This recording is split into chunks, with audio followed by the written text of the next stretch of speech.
Did someone say release the Kraken? Hey guys, it's Albethium back with another boss guide for Saros, and this one is straight out of Pirates of the Caribbean.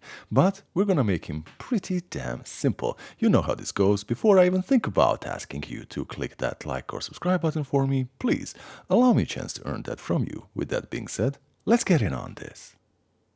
Okay, so the first phase is quite literally fighting these tentacles, and it's going to be pretty simple. One thing I want you to do is just stay in the very middle of this platform and go to the back, because a lot of times, maybe not a lot, but often it's going to happen that you have this attack where they're sweeping across each side, and it's very difficult to spot because it's not exactly telegraphed. Other than that, it's going to be sweeping across the whole thing, and these blue orbs are going to be your bread and butter to recharge your sweet, sweet alternative fire, which is going to be the source of a lot of damage.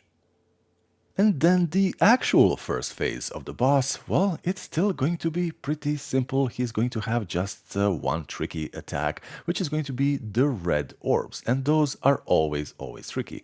Mostly, there's going to be still the same attacks with the tentacles that you have already learned how to deal with. Once he's sweeping off, well, jump over it. You don't even need to dash to the side in most cases. But basically, it's going to be this attack, again, the blue orbs. Anytime you see blue orbs, try to collect as many as you can, because the alternative fire is going to be very, very important. And then this red attack, anytime it flashes, that is the time you need to be moving to the side, not once they're on the field. So once they flash, that is the moment you need to be going to the side. And basically, this is your phase 1. And then we have the phase 2. Now here you're gonna learn that the most important thing is to pay attention to these two tentacles on each side.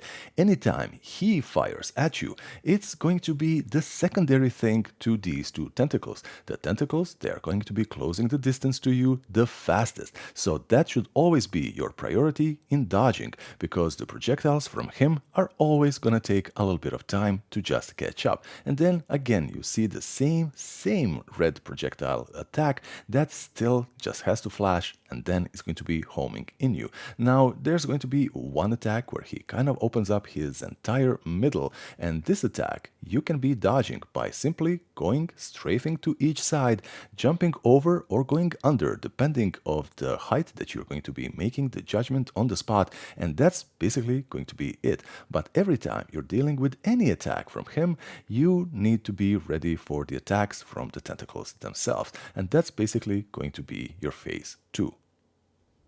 And then the phase 3. Now it might look a little bit disorienting, but everything is happening in a 1, 2, 3 sequence. Nothing ever has complete access to you all at once. And then he is going to be combining some of his new attacks with the old ones. Luckily, we learned how to deal with all of them.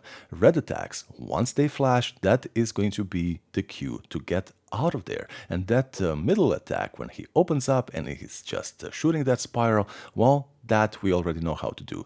Go over it or under, depending on the height. And these attacks, where it's either red in the middle and then blue on the side, you are either going to be catching the outside or the middle with your shield to be recharging your alternative fire. Because I say again, that is going to be extremely, extremely important. And when we're talking about catching these blue projectiles, when you are catching these cross-shaped ones, always go to the very middle where these things are kind of cutting over each other, because you're going to be catching the most. And then you see again, even though the pattern changes, especially for these red projectiles, everything else stays the same. Our reaction way, everything just stays the same.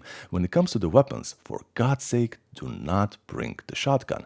Now this new weapon that you unlocked, the last yellow something, I apologize, I cannot seem to recall the name. It is actually very, very good to kind of keep on the damage, but it leaves you open to dodge everything else. So you're kind of not paying that much attention to hitting him, because he's already taking damage while you are kind of free to focus on the defensive aspect of everything else. That, guys, is going to be the boss fight. It looks extremely visually confusing, but once you get used to it, it's actually very, very simple. You got this, guys, and let me know in the comments, and I'm gonna be seeing you in the next one. Bye bye.